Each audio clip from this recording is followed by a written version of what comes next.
Aqui, o Tiago Martins dos Santos me manda uma pergunta.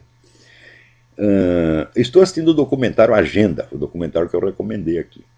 Há uma frase de Marx na qual ele fala que destronaria Deus e o capitalismo. Minha pergunta é, será que o capitalismo não é uma desculpa, uma pista falsa para o real objetivo de Marx, destronar Deus e o cristianismo? Digo, olha, se você for encarar a coisa do ponto de vista biográfico, você vai ver que a primeira preocupação de Marx não foi com o capitalismo, mas foi contra Deus. Isso aí desde os 17 anos. Então a ideia de destronar Deus era uma ambição que ele tinha desde pequeno. Depois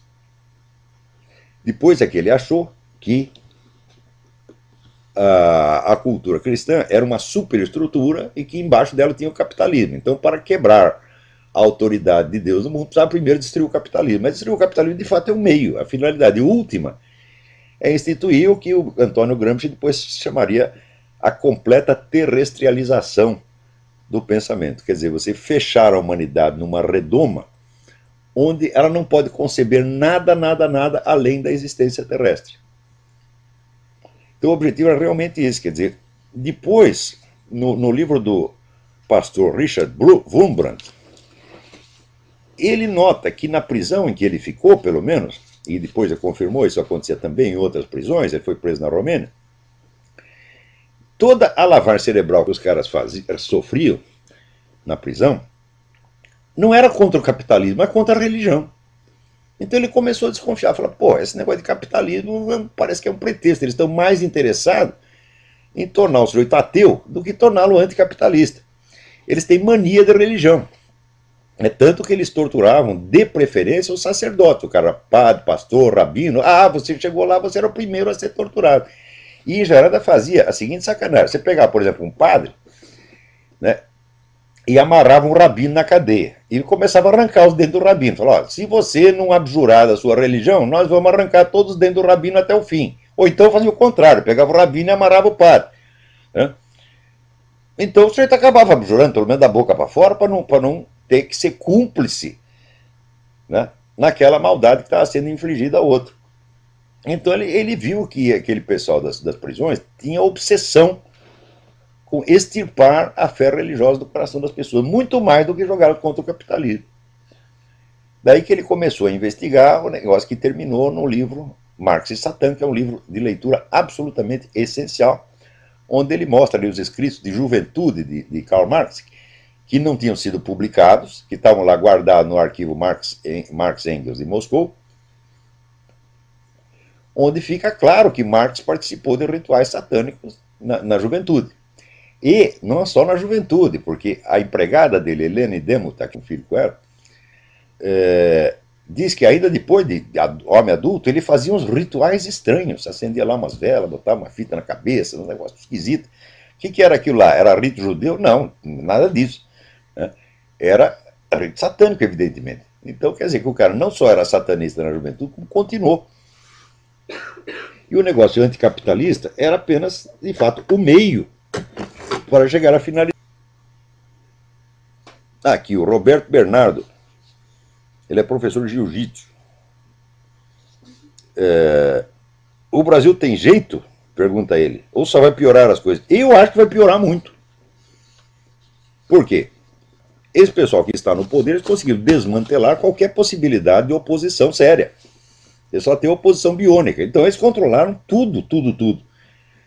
Então, o Brasil tinha jeito 10 ou 15 anos atrás. Agora não acredito que tenha mais jeito, não. Agora vai seguir o seu destino petista até o amargo fim, a não ser que fatores internacionais intervenham. Porque, veja, o sucesso do governo Lula se deve inteiramente ao seguinte fato. Você tem grandes banqueiros internacionais que estão interessados em criar um governo mundial. Para criar um governo mundial, você tem que quebrar a soberania americana. Para quebrar a soberania americana, você tem que quebrar a economia americana. Então eles estão fazendo tudo o que podem para quebrar a economia americana, e foi para isso que elegeram o Obama.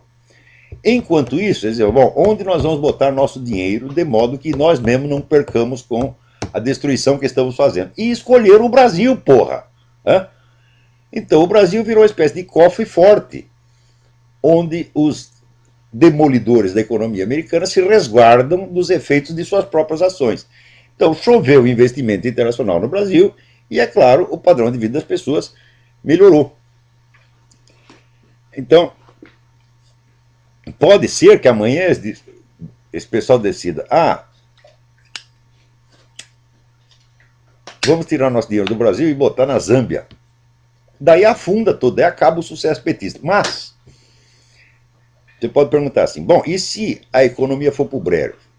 Vai haver uma rebelião, um golpe de Estado, ou o pessoal não vai votar mais no PT, etc. Eu digo, depende. Porque no Brasil está sendo construído gradativamente, muito cuidadosamente, vamos dizer, um sistema de poder ditatorial informal que é muito eficiente. Está mais do que provado, vamos dizer, que crises econômicas e misérias derrubam governos democráticos, mas não derrubam ditaduras. Então, se uma crise econômica causada por fatores internacionais pode ou não determinar uma mudança de rumo das coisas do Brasil, depende da velocidade com que o atual sistema consiga se consolidar como ditadura, como sistema totalitário. Se a construção da ditadura ainda estiver atrasada e tiver um resíduo democrático no Brasil, então é possível que uma violenta crise econômica desperte uma revolta geral contra o governo, e o pessoal ou pare de votar no PT, ou faça uma revolução, um golpe de Estado, qualquer coisa, daí muda a situação. Mas, se a ditadura estiver consolidada, meu filho, quanto mais miséria, melhor. Você vê, o Hugo Chávez, na Venezuela, ele se torna tanto mais poderoso quanto mais a economia do país vai pro brejo. Porque pobre não faz revolução, pobre não dá golpe de Estado, porra. Né? Você vê, Napoleão já dizia, para fazer uma guerra precisa de 3 condições. Primeira, dinheiro. Segunda, dinheiro. Terceira, dinheiro. Uma revolução sai mais caro ainda, porra. Né? Então, um bando de esfomeados não tem a mais mínima condição de fazer a revolução. Essa ideia de que, olha, quantas vezes eu conversando no Brasil com empresário, até gente de comando militar, até gente de serviço de inteligência, todos eles achavam assim, não, mas se a situação econômica piorar, né? Daí eles caem e falam, caem coisíssima nenhuma, quanto pior, melhor, porra. Né? Agora, se tiver, por exemplo, vamos ver, uma crise econômica aqui nos Estados Unidos, como teve, né? Então a popularidade do Obama baixou de 80% para 25%, então aí é grave. Né? Demorou 2 anos para o pessoal se tocar, mas se tocou. Né? Na primeira eleição parlamentar que teve, o Obama ainda levou vantagem. Na segunda ele já se ferrou, perdeu o controle da Câmara dos Deputados. Quer dizer, eles estavam dominando tudo, dominava a presidência, a Câmara dos Deputados e a Corte Suprema. Né? É uma situação que nos Estados Unidos foi imediatamente considerada alarmante, porque aqui o certo é, o bipartidarismo, quer dizer, o poder é dividido. Né? Então, imediatamente a reação do eleitorado apareceu. O pessoal começou a votar nos republicanos. Às vezes não é porque gosta do republicano, é porque o Obama está fazendo tanta cagada que o pessoal fala, bom, vamos votar no outro lado para evitar que o homem se torne poderoso demais. Mas isso acontece aqui, isso acontece na Inglaterra, né? Como quando os trabalhistas perderam a eleição. Porque quando começa a doer no bolso, o pessoal vota no outro partido. Mas numa ditadura, meu filho, né? Quanto mais pobre está o povo, quanto mais desarmado está o povo, melhor para o ditador. O Hugo Chávez se sente tanto mais seguro quanto menos comida tem no prato dos venezuelanos, pô. Né?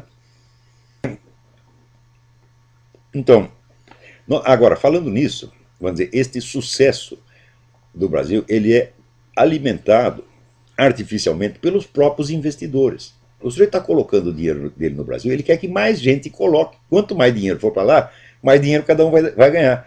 Então você pega esses boletins de investidores, todos dizem a mesma coisa, invista no Brasil, aquilo é uma maravilha. Assim, é um negócio avassalador.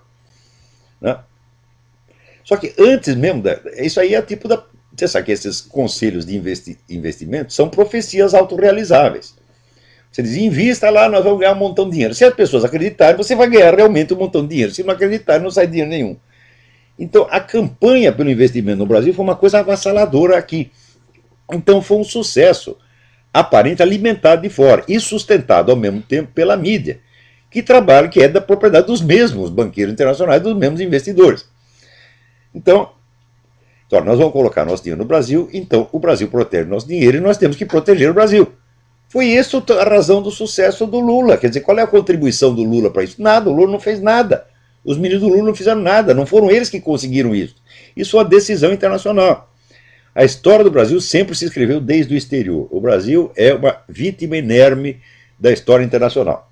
E vítima, às vezes, beneficiária também. Não foi só isso que aconteceu. Aqui, peraí. O cidadão que me escreve um negócio dramático, né? Eu sou vereador pelo PT. Eu não vou dar nem o nome do cara para não comprometer. Eu sou vereador pelo PT, partido ao qual me filiei por circunstâncias, embora eu nunca tenha sido marxista. Sou também radialista, essa profissão me ensinou muitas coisas. O que me preocupa é que eu comecei a perceber as enormes diferenças entre minhas convicções cristãs e o PT. Digo, mas o PT foi feito para enganar cristão, meu Deus do céu. O PT foi criado pela teologia da libertação, que é o maior pseudo-catolicismo que já existiu, que é um bando de comunista, que estão lá obedecendo, realizando o plano que Antônio Gramsci definia assim: não atacar a Igreja Católica, mas usá-la como instrumento, esvaziá-la do seu conteúdo espiritual e usá-la como megafone para os nossos projetos. A teologia da libertação foi feita para isto, porra. Você acha que algum teólogo da libertação é católico, é cristão? Mas nem no sentido mais remoto da palavra. São comunistas mesmo. E quem fundou o PT? Foi a teologia da libertação, foi Frei Beto e outros. Então, foi feito para enganar católico e está enganando. Você é só mais um. Católico, protestante, você é só mais um que cai no engodo. São milhares. Né? E o pessoal cai por quê?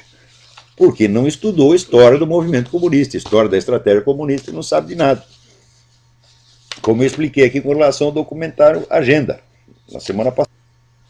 Aliás, falando nisso, o nosso tempo, né, acabou. Então, até a semana que vem. Muito obrigado.